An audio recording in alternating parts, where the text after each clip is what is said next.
Annyeonghaseyo Yorobun, shoutout sa inyo dyan mga chinggo. Medyo matagal tayong nakapag-upload ng panibagong video guys, since medyo busy ngayon sa company. Medyo maraming gawa at saka may paminsan-minsang OT. Kaya sa ngayon medyo nauubusan tayo ng content kasi halos lahat ng naisip kong content na ko na guys, na i-upload ko na sa company, sa anong trabaho dito. So parang nag-iisip pa ako ng panibagong content guys, na mai-share sa inyo.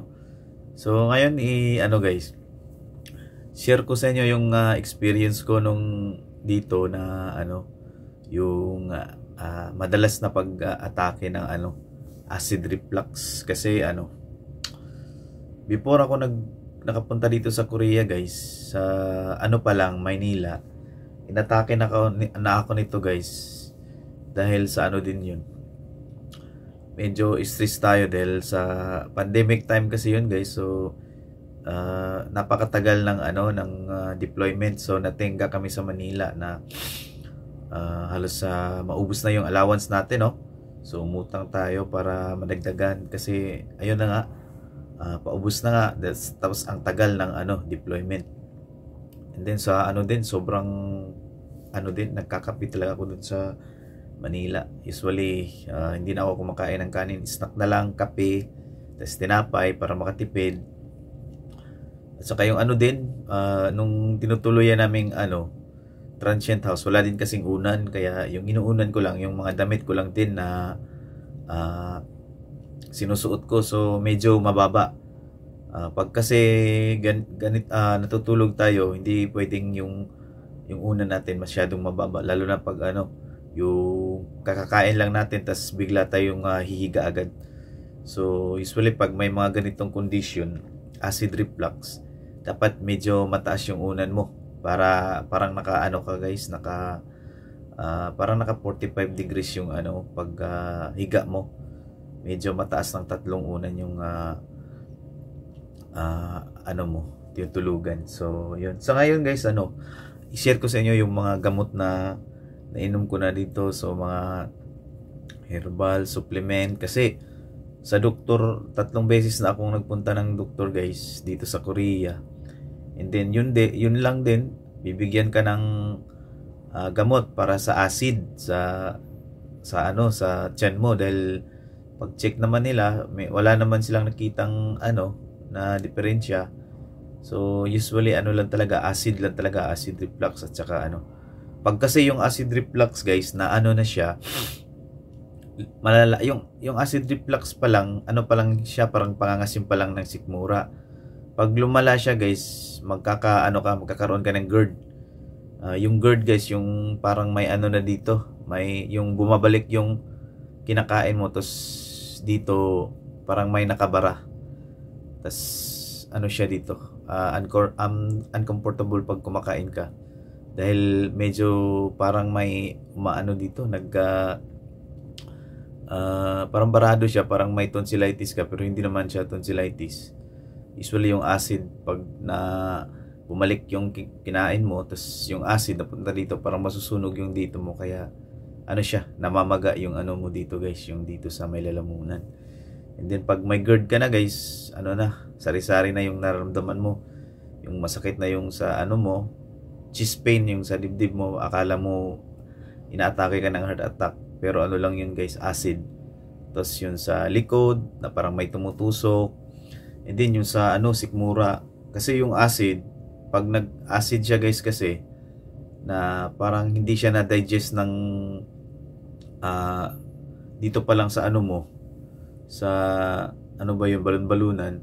Pagdating niya doon sa sa bituka, tuloy-tuloy yung niya, yung acid niya, na andun pa yun, kay maapektahan din yung yung bituka, na magkakaroon ka ng pag pananakit, na parang magka-cramp siya guys, parang connected. Kasi pag may GERD din, ganun din, pupunta din siya sa sikmura, sa mo, bituka, na acidic din. Kaya magkakaroon ng mga siguro mga inflammation, kaya laging sumasakit yung tiyan. Ako dito sa tagiliran laging sumasakit. And then dati GERD lang to dati, na acid reflux, but nag-evolve na to siya parang sa sikmura. So since guys, yung naramdaman ko na yung gamot, okay lang yung gamot, yung binibigay ng doktor, pag take mo siya nawawala.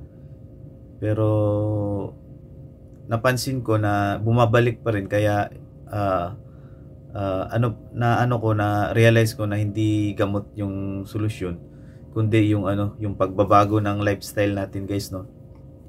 Ako kasi nung una, dahil nanibago ako sa trabaho dito sa Korea, na maano talaga, kakapagod, tapos ginugutom ka ng talagang gutom na gutom ka dahil sa tuloy-tuloy yung trabaho, walang snack time, walang break time. So ako pag oras na ng pagkain, kakain agad ako ng marami, sobrang dami, which is hindi tama, guys. Dapat kasi yung pagkain mo yung gutom na gutom ka, halimbawa iinom ka muna ng tubig, isang baso, tas minimal na pagkain, tas after mga 30 minutes susundan mo ulit ng kain. Kasi pag binigla mo kasi yung tiyan mo, guys, parang masashock siya na sa dami ng pagkain na pumasok sa tiyan mo, parang na mismanage niya paano i-digest. Yun guys, dapat din nguyain ng gusto yung mga kinakain natin, guys, no. So sa ngayon medyo maganda na ang pakiramdam ko kahit papano, kasi na-minimize ko na yung pagkain ko ng marami, at din din yung pagkain ko ng midnight dinner, yung kakain ako ng alas 10, kasi yung usually habit ko, guys, ang pasok namin dito sa Korea is 8:30 to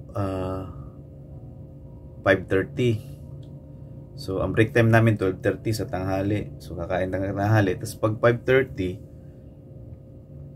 kung may OT kasi, guys, ang ginagawa ko 5:30, kumakain ako ng yung tinapay, tapos yun na yung pang snack ko 5:30. Tapos pag tapos ng namin overtime, alas 8 PM, papahinga ako ng isang oras, tapos magluluto ako ng ulam para bukas. So matatapos yung maluto siguro mga around 9:30, and then ko ilamos, 10 PM kakain ako ng marami, kasi nga gutom na, which is pala siya, guys, pangit siya, hindi siya dapat na ginagawa ko. Doon ako nagkaroon ng na parang naimpatso, yung parang pag umaga, pag gising mo, parang busog ka pa rin, hindi ka matutunawan. Kasi pag gabi, talaga dapat, guys, hindi dapat kumakain ng marami, lalo na papatulog ka na. Dahil pag natutulog ka, hindi na ganun ka bilis yung pag-digest ng pagkain mo. Kaya yun, nangyari din yun. Mas hindi maganda pag ganun. Medyo gabi ka na kumain. So ilang buwan ko yung ginawa, guys, no, na pag nag-out kami ng 5:30, tas may overtime hanggang alas 8, kakain lang ako ng tinapay 5:30. Tas pag out namin 8 PM, papahinga ako ng mga 30 minutes or 1 hour, tas diyan ako magluluto. Then pagtapos ko magluto, mga around mga 10 or 9:30, diyan pa ako kakain. Tas halimbawa 10 kakain ako, tas 11 tutulog ako dahil may pasok pa bukas. So wala lang time na ma-digest pa yung pagkain na kinain ko. Kaya nung nakaraan, medyo iniba ko yung lifestyle sa pagkain, no. Kumakain pa rin naman ako ng mga karne, mga matitigas, pero yung advice ng doktor kasi lang yung mga malalambot, mga soup, mga sabaw, paksiw, wag yung mga pinirito, wag yung mga matitigas, no.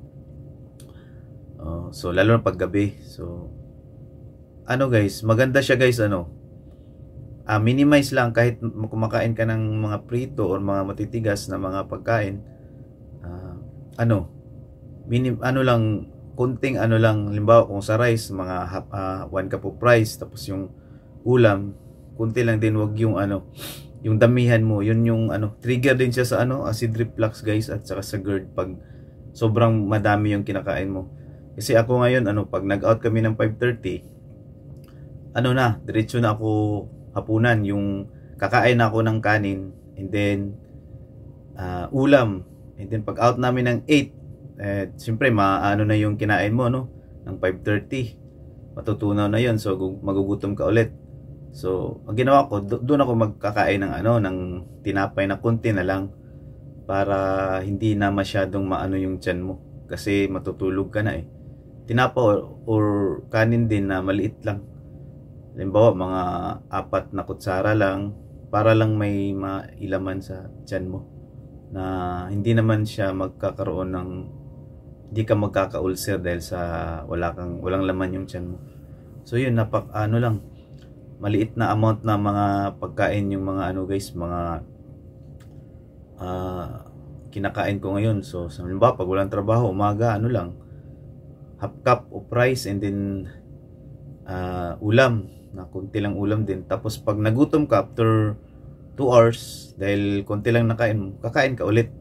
Hindi yung kakain ka ng marami para matagal kang magutom, hindi guys, dahil magti-trigger din siya sa ano, acid reflux. And then yung ano, soft drinks, hindi na ako umiinom, minsan na lang talaga, no, minsan sa isang buwan isang beses lang, at saka hindi pa marami, konti lang, mga kalahati lang sa isang baso, tapos kalahating baso lang na soft drinks. At saka yung kape, ano lang guys,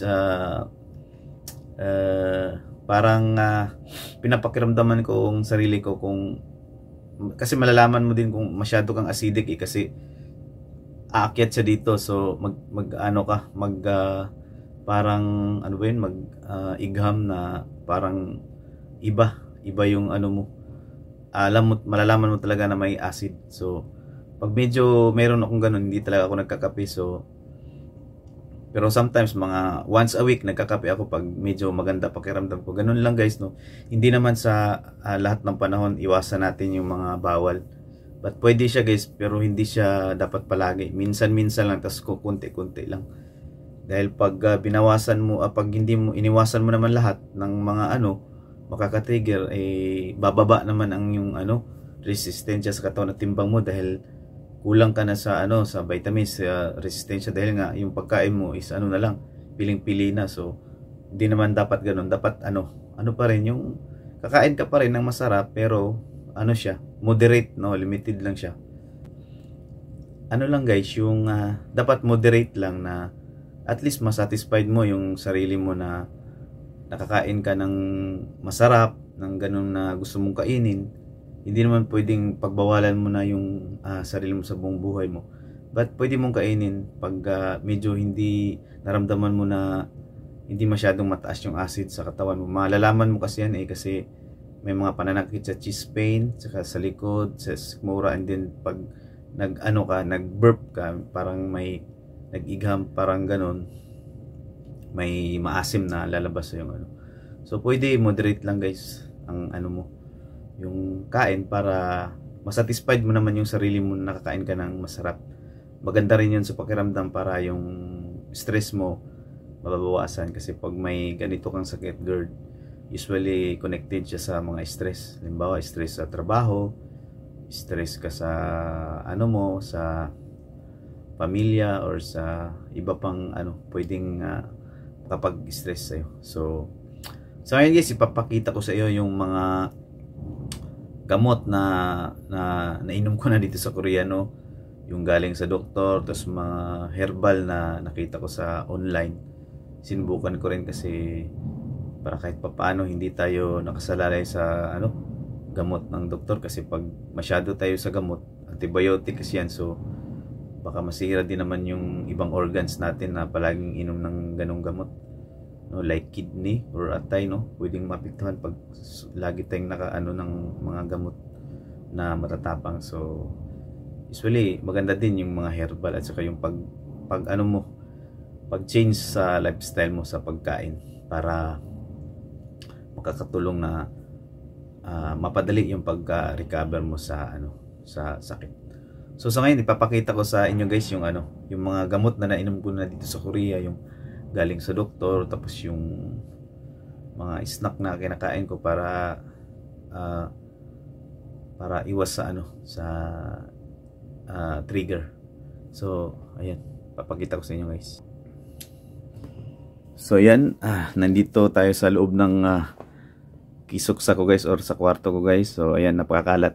Tingnan nyo naman guys, yung yung loob ng yung kumbaga dito apartment, nasa loob lang ng company, kisoksa yung tawag. Tingnan, parang ukay-ukay guys. So ayan, yung mga sinusuot ko, inaano ko na lang dyan sa sa sabitan, sinasabit lang para madali lang siyang kunin, since wala tayong gamit na mga aparador o mga closet. So yan, malapit ko na yung masuot guys, dahil magwi-winter na, so pine-prepare ko na yan para sa photoshoot. Photoshoot, yung kami guys, ano bang tawag doon, yun nga, yung photoshoot, para may remembrance naman tayo dito sa Korea na sa winter season, kasi winter na ngayon guys, dito medyo malamig na, papaano na winter. So ayan yung mga sapatos, and then yan yung mga labahin. So yun, yung mga makalat. Ito to guys, kamote. Ito yung ina-snack ko ngayon guys, piniprito ko yung kamote.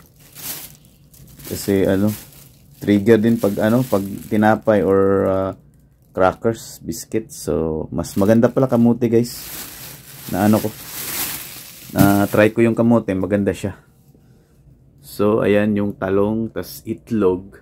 Ilulutuin ko yan, baka bukas. Yan yung ulam ko guys, And then yan, aircon. Ito lang, ganito lang kaliit yung ko guys, yung kwarto ko dito sa namin, sa dorm or kisoksa. And at ayan yung rep. Diyan yung mga pagkain ko. Tingnan natin guys Yun yung karne, parang gusto nang lumabas. Yan. Yung mga karne. Tapos yung gulay, mga sibuyas, panggamit sa pangpaluto. Tapos yan, may pa sa may tinapay sa yan para sa overtime. So may sojo pa, hindi pa naubos kasi minsan na lang ako uminom ng sojo guys, dahil palagi nga sumasakit yung tiyan ko. Ito pala yung guys, yung vitamins na iniinom ko dito guys. Ito binili ko to sa sa butika dito. Multivitamin siya, nung bago pa lang ako dito, kasi nanibago ako, parang hindi kinakaya ng katawan ko, kaya ayan, bumili ako ng vitamins. Pero sa ngayon kasi medyo okay na, kaya ko na yung trabaho, kaya na sanay na yung katawan ko, kaya hindi na ako medyo umiinom ng vitamins, kasi baka masanay yung katawan natin sa vitamins. Dapat So ito yung bintana ko guys, napakaliit lang guys, try natin buksan para makita nyo naman. So sa labas yan guys, yan, mga factory yan sa labas guys. Yan, usually dyan, mga din, mga pagawaan yun, factory yan guys sa labas.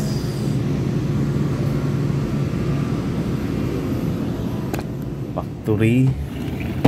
So yan, mag-unbox na tayo ng guys, yung mga gamot na nabili ko.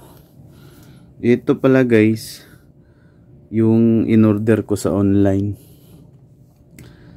So maganda kasi daw sa bituka to. So tinry ko lang naman. Medyo may kamahalan.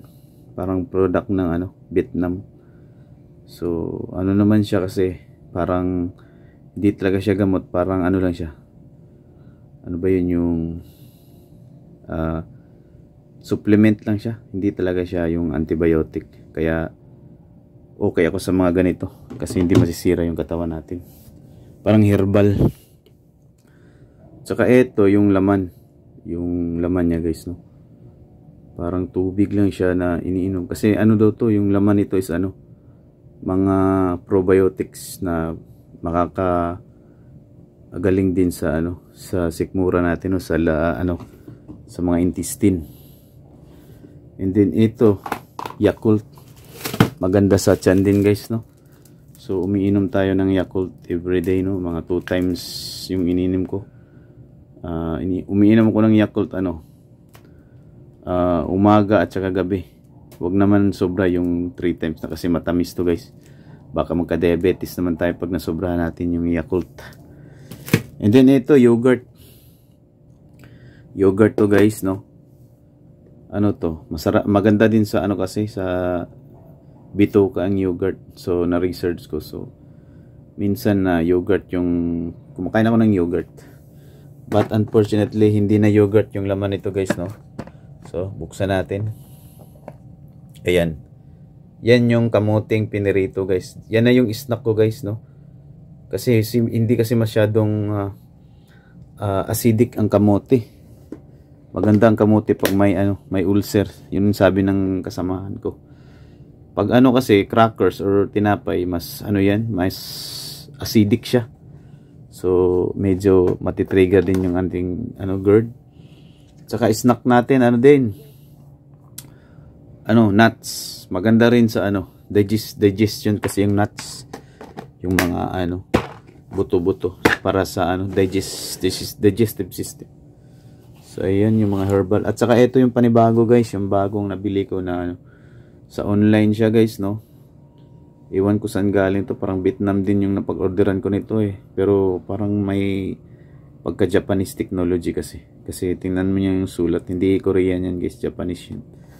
So ang laman yan guys, ito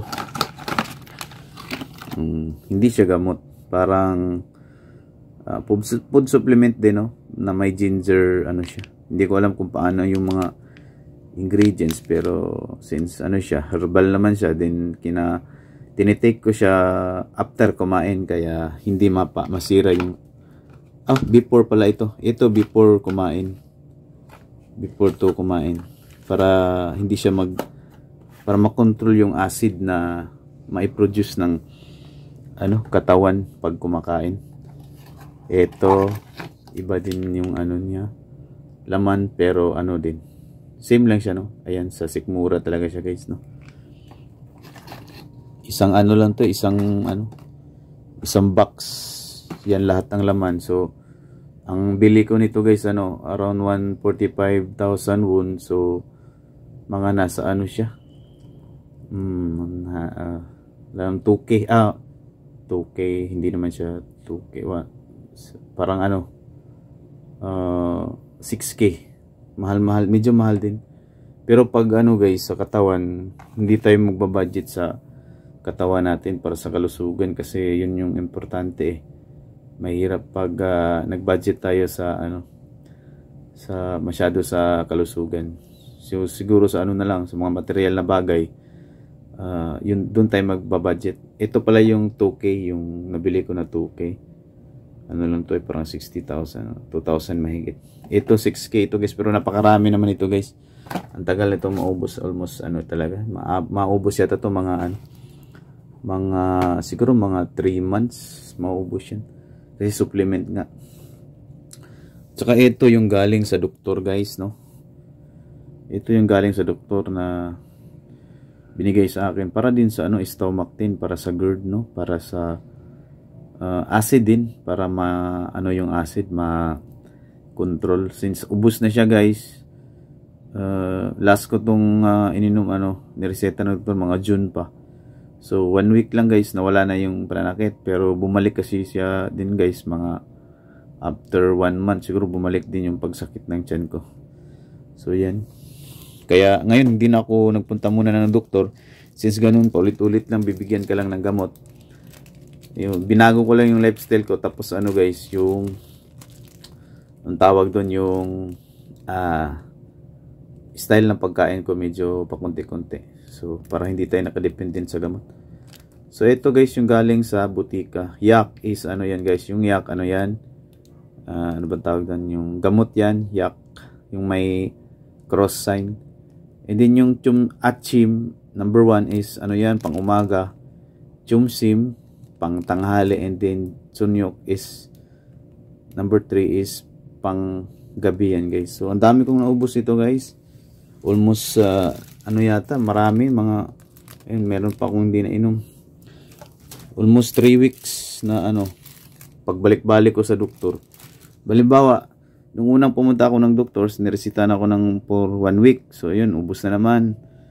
Then nung bumalik yung sakit ng tiyan ko, bumalik na naman ako ng doktor, niresitahan na naman ako ng for 1 week, so naubos na naman. So third times na nagbalik ako ng doktor, ganun din, 1 week din. So parang naano na ako, na parang pabalik-balik lang yung ano ko, yung symptoms ng ano, yung sa GERD, acid reflux, no, sakit sa sikmura, tapos yung acidic, malalaman mo kasi guys, kasi maasim yung ano mo guys, yung pag ano mo, may asim na lalabas sa ano mo, sa bibig mo, na hindi ko alam kung ano yun sa Tagalog masyado talaga, kasi hindi ako Tagalog, Bisaya talaga ako guys, no. So ano siya, yung pag ano mo, na parang maduduwal ka dito sa lalamunan mo, tapos lalabas yung maasim na ano yun, gas yata sa ano, sa tiyan mo galing. At ito yun, ang dami ko nung ubos na to lahat guys, gamot to sa ano, lahat ng ito sa ano, sa puro acidic sa tiyan. And then last na nagpunta ako guys, sinabi ng doktor na ano daw, next time ano, pag lumala or sumakit ng ganun pa rin, sabi niya, wag ka, hindi na ako papabalikin doon sa ospital, din pumunta ka na sa ano, emergency room. So natakot tayo doon guys, na baka operahan tayo bigla, since nagtatrabaho tayo dito sa Korea bilang factory worker. So malamang hindi na tayo makapagtrabaho pag ganun, pinaka worst mauwi pa tayo. Kaya yun, ano talaga, iniba ko na lang yung lifestyle ko guys. So sa pagkain, sa pagtulog, dapat ano, pag kumain tayo ng gabi, mga 2 to 3 hours bago tayo matulog, para naman yung magkaroon ng time yung digestive system natin na matunaw yung kinakain natin, na hindi siya ano, yun yung ano kasi guys, yung mga hindi masyadong na-digest na pagkain, doon magsisimula yung acid, lalo pag ano, sobra yung kain mo, sobrang busog. Kaya limited yung pagkain ko ngayon guys. So medyo naramdaman ko maganda sa pakiramdam pag ganun, hindi sobra yung mga pagkain na kinakain, tas limited lang ako sa rice. Ang rice ko guys talagang 1 cup of rice lang. Then pag natulog ako, ano talaga, yung 2 to 3 hours before matulog, dapat ano ka na, kumain ka na before matulog, 2 to 3 hours. Ayun pala yun sa Tagalog guys, parang dumidighay, yung dumidighay ka, tapos pagdighay mo yung maasim, yun, pag ganon, maramdaman mo ilang beses kang dumidighay, hindi ka naman naantok, pero yun, acid na may maasim na dighay. So din yung ano guys, papakita ko sa yung ano, yung higaan ko guys. So yan, higaan ko guys, no. Parang nilagyan ko ng ano, maraming unan, tas sa ilalim ano, para yung pagtulog ko guys, ano, yung naka slanting siya guys, na hindi siya level talaga sa ano, sa higaan guys, no. Ganito guys, nakaganon. Yan, medyo ano ka. Yan, style ng pagtulog ko guys. Hindi siya yung nakalapat yung ano mo sa higaan mismo, yung ulo mo dapat ano, nakaslant. Yung parang sa ospital guys na naka siya, hindi man naman siya 45 degrees. No, yun parang slant, nakaslant. Hindi pwedeng level yung ulo mo sa ano, sa higaan, sa mismong bed. Parang naka-slant. So sa ngayon, yun lang muna yung ano ko guys, mai-share ko sa inyo about GERD, acid reflux. Hopefully di siya mag-evolve into another kind of illness, no. Sana hanggang lang siya, acid reflux at GERD, kasi pag ganun, kasi mas palaging ganun, baka maapektahan yung pati bituka mo. Kasi yung ano lang, acid reflux lang, GERD. Dito lang yan sa ano guys, sa mismong balon-balunan at papunta sa esophagus. Pag kasi bumaba na siya doon sa bituka, mas worse yung ano natin situation, since napaka-sensitive ng bituka. So ayon sa aking research, ang bituka is almost 90% ng 80% ng immune system natin nanggagaling sa nandyan sa digestive system sa bituka natin. So pag nasira, baka worse pa ang mangyari sa atin. So sa ngayon yun lang yung guys, yung may share ko sa inyo about sa lifestyle, changing of eating habits and lifestyle. So yung mga bawal, yung mga pag-inom, iwas-iwas muna. Although ako umiinom naman, pero hindi talaga siya yung guys, yung parate. Kung umiinom man, konti-konti. Tapos nagkakape pa din ako, minsan lang din. And then yung soft drinks parang minsan lang, sa isang buwan parang isang beses lang talaga. Tapos yun nga, yung pagkain, konti-konti na lang. And then yung pagkain natin sa gabi na 2 to 3 hours after tayo matulog, dapat kakain na tayo. And then kahit yung mga nagpapahinga tayo guys, yung mga linggo, sabado lang trabaho, di ba, usually kakain tayo, tas higa na naman dahil walang trabaho, magpapahinga. So hindi dapat. So pag kumain tayo, kailangan umupo muna tayo ng kahit mga around 2 hours, hindi muna tayo higa para yung pagkain natin ma-digest ng maayos. So sa ngayon mga chinggo, yun lang muna. And then baka next month or this next few weeks, mag-upload ako ng panibagong video dahil papasyal tayo guys, sapagkat isusuot ko yung winter outfit ko guys. So pasyalan natin yung mga magandang tanawin dito sa Korea. So makapag photoshoot tayo sa mga magandang views dito sa Korea.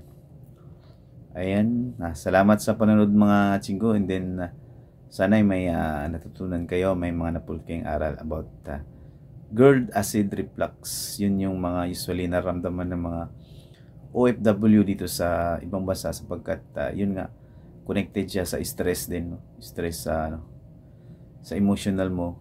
Ganun, pag medyo hindi maganda yung emotional mo, may problema, madalas kumukulo yung tiyan mo. Kaya iwas din tayo sa sa stress. Huwag tayong mag-overthink, yung kunting problema lang tapos nag-overthink tayo na parang ang laki na, tapos pinapalaki natin sa isip natin. Dapat control siya, control sa pag-isip. So share niyo lang guys, yung video na to para man makatulong sa mga ibang nagkakaroon ng acid reflux at GERD. Since ako hindi ko pa napagtagumpayan, but fortunately medyo maganda na pakiramdam ko, magaan na, since nasasanay na rin ako sa sistema ng katawan ko na ganito. And then medyo natansyado ko na kung kailan siya umaatake at kailan ako hindi kakain ng bawal. So salamat sa panonood. Annyeong haseyo, yarbun.